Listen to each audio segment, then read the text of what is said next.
sekali hari ini saya berkesempatan untuk berjumpa lagi dengan pemirsa sekalian. Namun kali ini saya akan tidak memberikan materi, tetapi menjawab pertanyaan-pertanyaan masuk.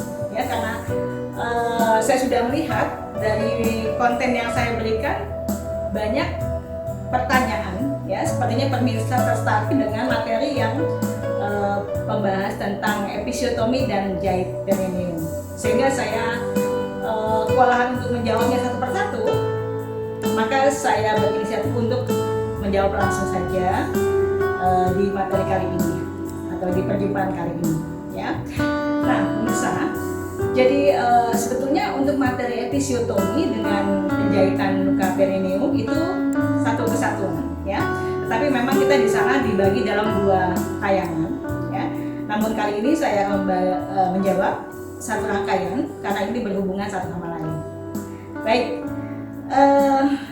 pertanyaan pertama, para ibu di sini banyak bertanya, ya, tentang luka atau tentang proses persalinan. Jadi apakah pada saat bersalin itu harus digunting atau dilakukan episiotomi atau tidak?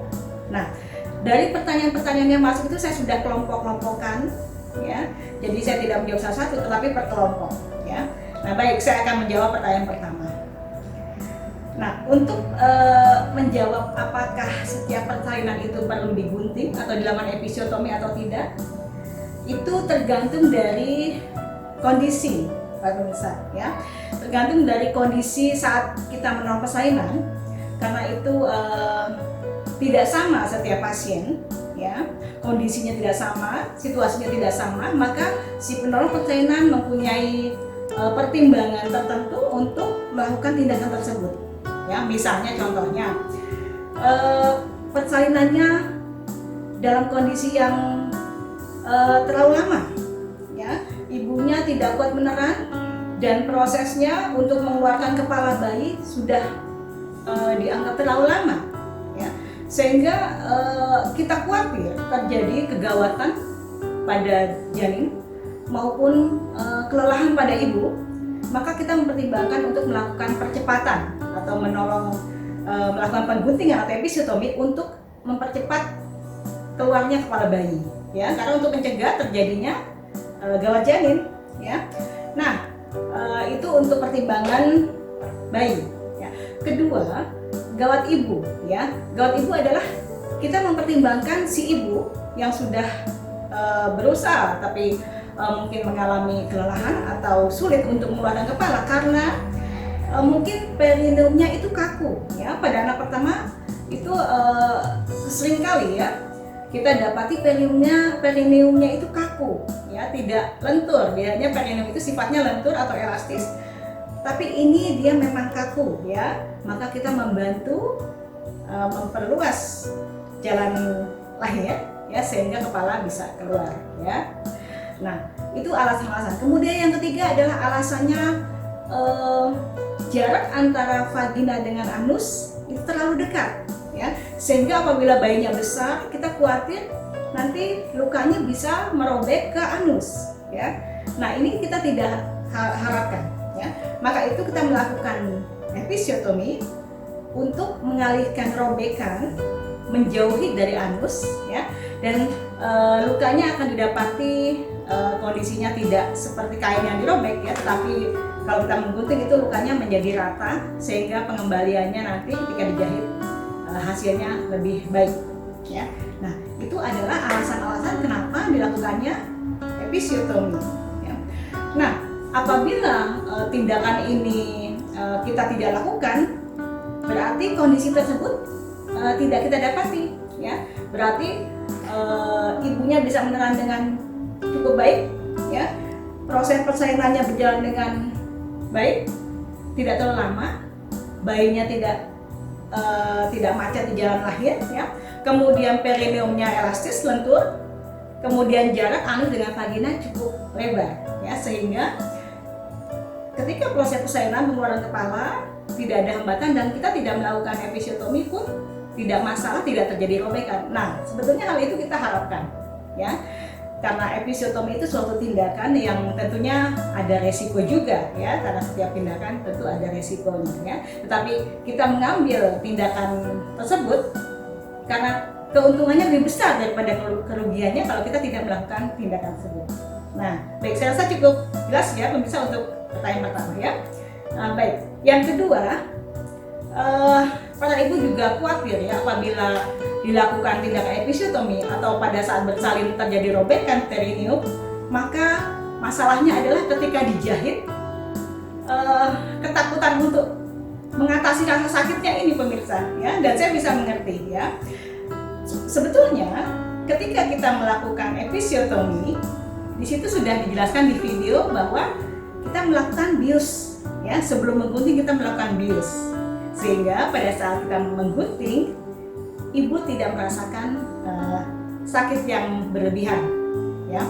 Nah, dan tindakan pengguntingan itu setelah ibu merasa kebal ya, setelah kita memberikan suntikan bius, baru kita melakukan pengguntingan ya. Kemudian ketika kita melakukan penjahitan, obat tersebut sudah bekerja ya, sehingga tidak dirasakan sakit kembali ya. Jadi pada kondisi-kondisi tertentu di mana kita memang membutuhkan tindakan pengguntingan dan penjahitan, ibu tersebut sudah merasa lebih rileks, lebih tenang ya. Kalau si ibunya sudah merasa lebih tenang atau tidak merasa sakit, tentunya petugas yang menolong persalinan tersebut juga bekerja dengan tenang ya. Tetapi kalau ibunya merasa sakit, ketika kita menjahit tidak bisa diam karena ibu merasakan sakit, maka itu juga mengganggu pekerjaan ya, dan tentunya mengganggu hasilnya ya.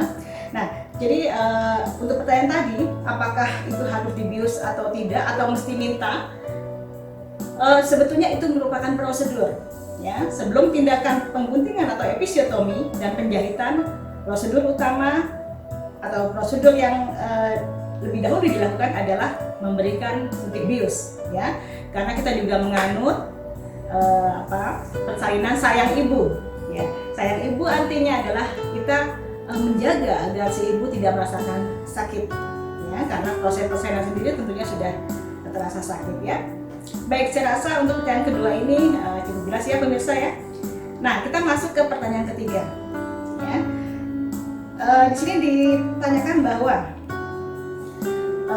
ibu apabila sudah dijahit tetapi jahitannya lepas, bagaimana? Nah, ya. Jadi baik, pertanyaan cukup banyak ini ya pemirsa ya. Nah, untuk jahitan yang terlepas benangnya ya, ini kita tahu bahwa saya juga sudah jelaskan di video bahwa penyembuhan luka perineum adalah range-nya 1 sampai 2 minggu ya. Jadi 1 minggu pertama biasanya luka sudah terjadi penyatuan ya, walaupun belum sembuh optimal ya. Kemudian semakin lama dia semakin merapat dan semakin sempurna ya. Nah, kalau di tengah-tengah waktu tersebut ada benang yang lepas, itu tidak masalah, pemirsa tidak usah takut ya. Sejauh tidak terjadi perdarahan ya, kemudian tidak terjadi infeksi ya, tidak terjadi bengkak atau bernanah atau ada tanda-tanda infeksi atau tidak terganggu fungsinya, tidak ada masalah ya. Karena walaupun benangnya terlepas satu demi satu, kalau luka sudah mulai menyatu itu tidak perlu dijahit ulang ya. Tetapi kebalikannya, kalau terjadi perdarahan ya atau bengkak sehingga terjadi infeksi dan tidak menyatu, nah itu akan dipikirkan lagi untuk tindakan ulang penjahitan ya. Jadi apabila pemirsa atau para ibu yang berpesan menemukan benang terlepas tetapi tidak ada gangguan seperti yang saya sebutkan tadi, tidak perlu khawatir ya, biarkan saja. Karena jahitan itu sifatnya hanya menyatukan luka agar menjadi lekas sembuh ya. Tetapi sesungguhnya penyembuhan luka sendiri itu tergantung dari pertumbuhan sel-sel yang baru ya, bukan karena dijahit atau tidaknya ya. Sekalipun tidak dijahit, tetapi kalau penyembuhan sel-selnya tumbuh dengan cepat, maka luka akan menyatu sebetulnya ya. Tetapi kalau kita rapatkan, kita jahit, dia akan lebih cepat menyatu dan hasilnya bisa lebih baik ya. Nah, demikian ya pemirsa. Nah, baik, pertanyaan selanjutnya ya, ibu ya, apabila saya tidak dijahit ya, karena ini disebut disebutkan sini sudah melahirkan 3 kali ya. Dan yang pertama katanya tidak dijahit tetapi ada robek. Yang kedua tidak dijahit, yang ketiga juga tidak dijahit. Nah, setelah melihat video ini ternyata ibu ini merasa khawatir dan ingin dijahit, gitu ya. Jadi kebalikan, ada orang yang tahu dijahit tetapi ibu yang ini ingin dijahit karena tidak pernah mengalami jahitan. Ya, baik, saya jelaskan ya. Jadi apabila luka ya ketika bersalin tidak dijahit atau dijahit ketika itu tidak jahit, lalu 1-2 tahun kemudian ibu itu ingin dijahit ya. Nah, ini saya pertanyakan, alasannya apa? Alasannya untuk dijahit apa ya? Kalau tentu saja kalau sudah 1-2 tahun lewat itu luka sudah terjadi penyembuhan ya. Dan kita tidak perlu lagi membuat luka ulang ya. Kalau mau dijahit itu kan berarti harus dibuat luka ulang. Kalau tidak ada luka yang baru tidak mungkin terjadi penyatuan ya. Nah, apabila alasannya karena ibu tersebut mungkin ada alasan sosial ya, maka saya sarankan lebih baik ibu pergi ke rumah sakit untuk berkonsultasi dengan dokter obgyn ya atau dokter bedah. Nanti di sana kamu mendapat penjelasan mengenai perineoropy atau juga tentang vaginoplasti ya. Jadi itu ada seperti rekonstruksi vagina seperti itu ya. Tapi ini karena bukan ranahnya bidan maka saya tidak membahas tentang itu ya. Jadi sebaiknya ibu berkonsultasi ke rumah sakit untuk menemui spesialis obgyn atau bedah plastik ya. Tetapi kalau ke bidan untuk melakukan penjahitan yang sudah ya penjahitan baru, membuat luka baru lalu merekonstruksi, kita tidak melakukan itu di rumah ya. Tidak, maksud saya di tempat praktek bidan tidak. Bidan hanya melakukan penjahitan ketika saat si bidan menolong persalinan ya. Baik, semoga cukup menjawab banyak pertanyaan di sini ya pemirsa ya. Nah, kemudian ada juga yang bertanya, ibu untuk luka jahitan sembuhnya berapa lama sembuhnya ya. Nah, sini saya sudah jelaskan bahwa sekitar 1-2 minggu ya itu untuk luka. Namun mungkin kecuali ya ada infeksi, ada tanda-tanda infeksi atau mungkin jahitan terbuka dengan perdarahan, itu mesti itu harus melakukan tindakan atau memerlukan perawatan khusus ya, perawatan luka dan juga obat ya, terapi ya. Jadi itu di luar daripada kasus normal ya ibu-ibu ya. Ya. Nah, kemudian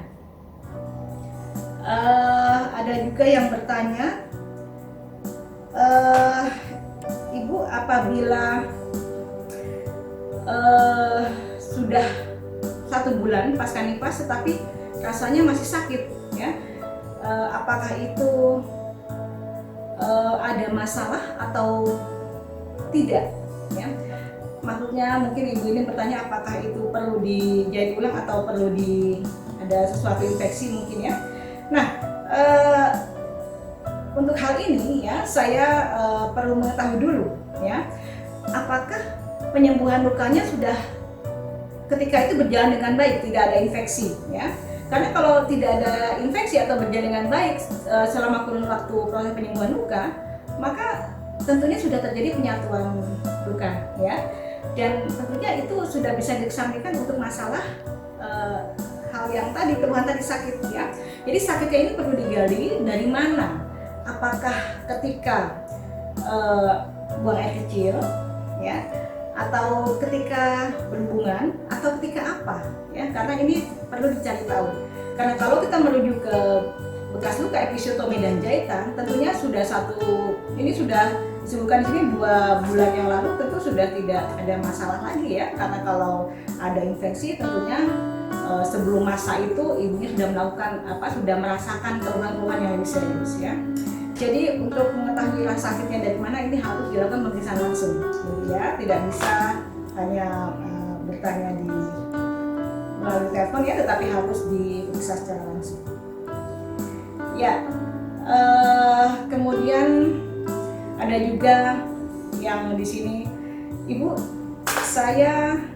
bayi saya besar ya, dan ketika dijahit, ketika melahirkan mengedannya, menerangnya tidak terkontrol dan kemudian lukanya banyak katanya ya.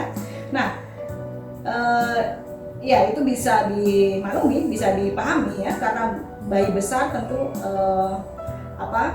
ketika melahirkan, apalagi ibunya mungkin menerannya ya, berusaha meneran untuk mengeluarkan bayi dengan kuat, dan bisa wajar maksud saya terjadi luka yang besar ya, apalagi ketika itu mungkin tidak dilakukan episiotomi ya.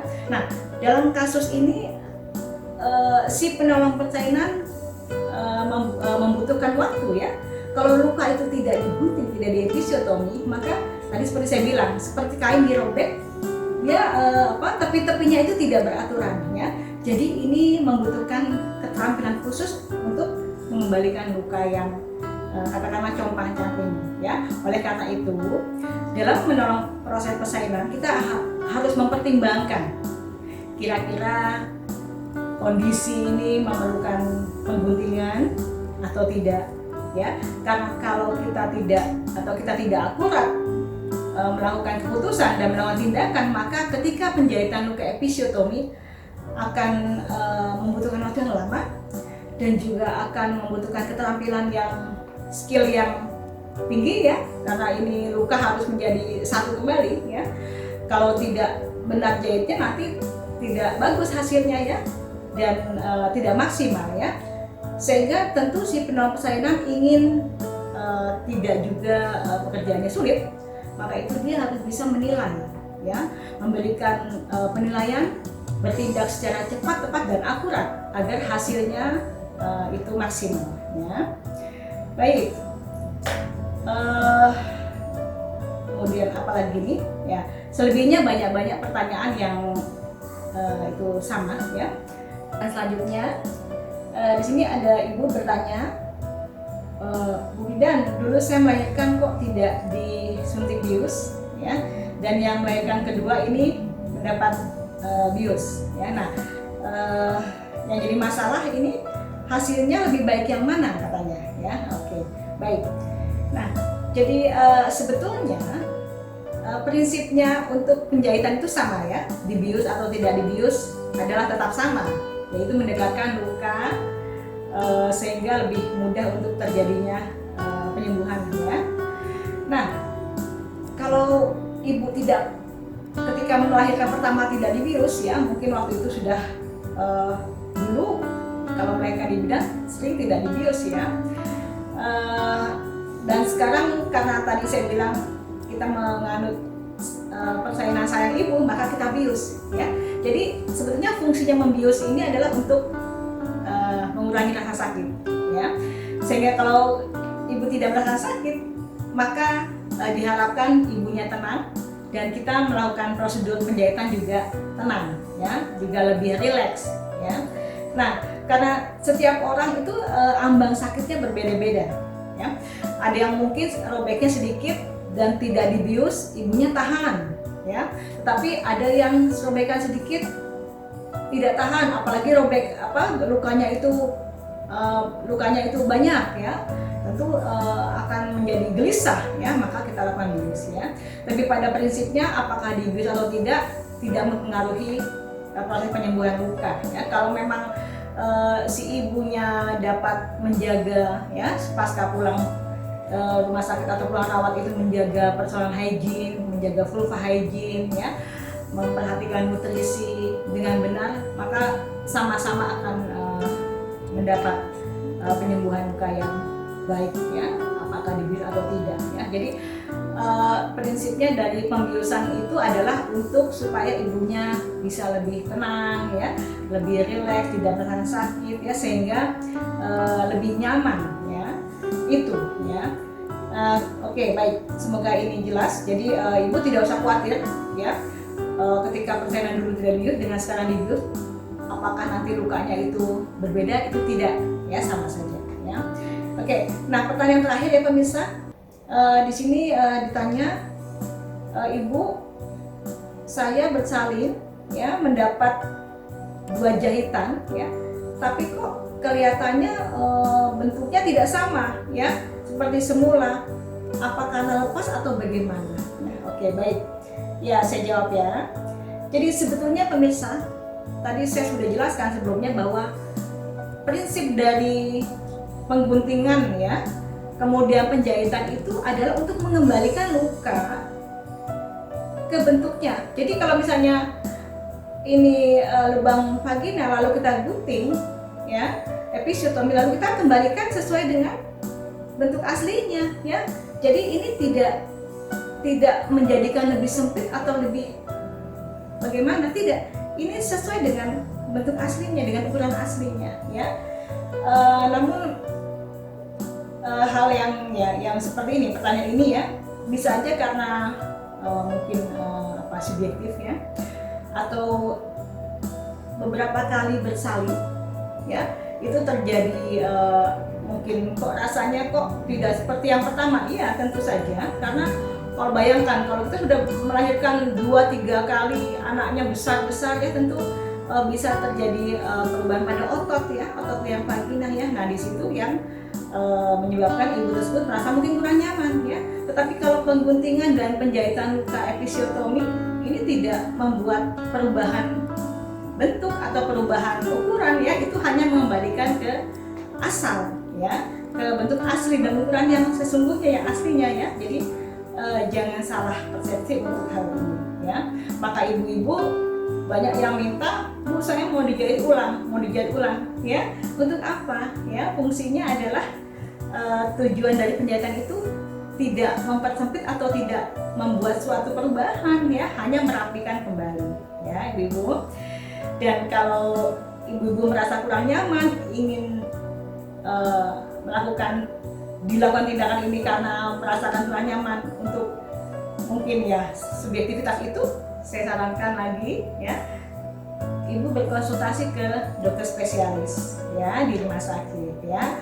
Nanti akan mendapat informasi tentang hal lain ya, mungkin ada vaginoplasti atau periodontologi, ibu bisa cek di internet. Tapi itu tidak necessary ya, tidak terlalu dibutuhkan. Saya rasa kalau memang ibu tidak terganggu fungsinya ya, dan juga itu bukan ranah bidan untuk melakukan tindakan di tempat praktek ya. Baik ibu-ibu sekalian, para pemirsa yang berbahagia di rumah, saya rasa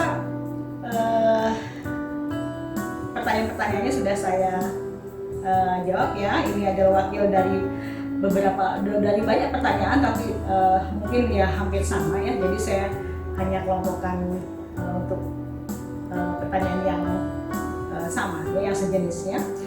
Tapi semoga penjelasan singkat ini bisa menjawab ya rasa keingintahuan atau kekhawatiran ya, sehingga setelah mendengarkan penjelasan saya, para ibu sudah lebih terinformasi ya, sehingga tidak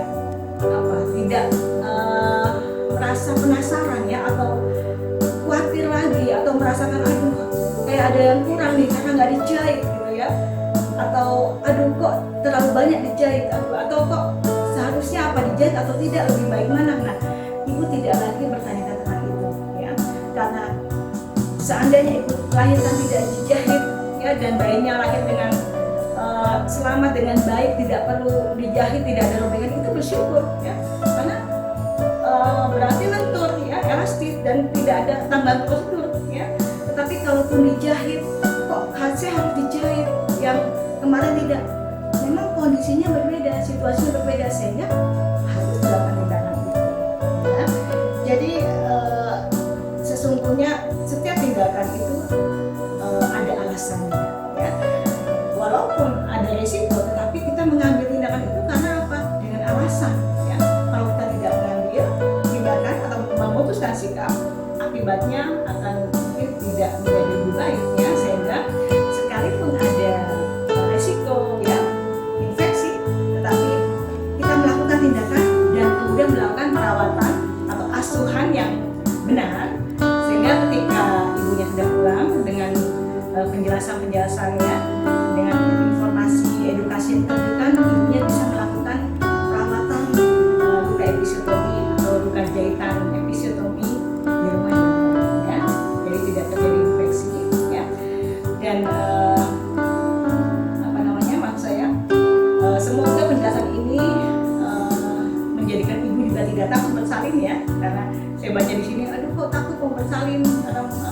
melihat video ya. Nah, video ini hanyalah untuk edukasi ya, tetapi bukan sifatnya bukan untuk menakut-nakuti ya, tetapi untuk mengedukasi. Ya. Jadi sekarang ibu sudah lebih tahu ya dan tidak khawatir lagi ya. Baik para pemirsa, saya rasa cukup sekian dulu ya penjelasan saya menjawab pertanyaan-pertanyaan yang masuk ya. Terima kasih sudah mengikuti dan sampai jumpa pada materi selanjutnya yang lebih menarik. Terima kasih.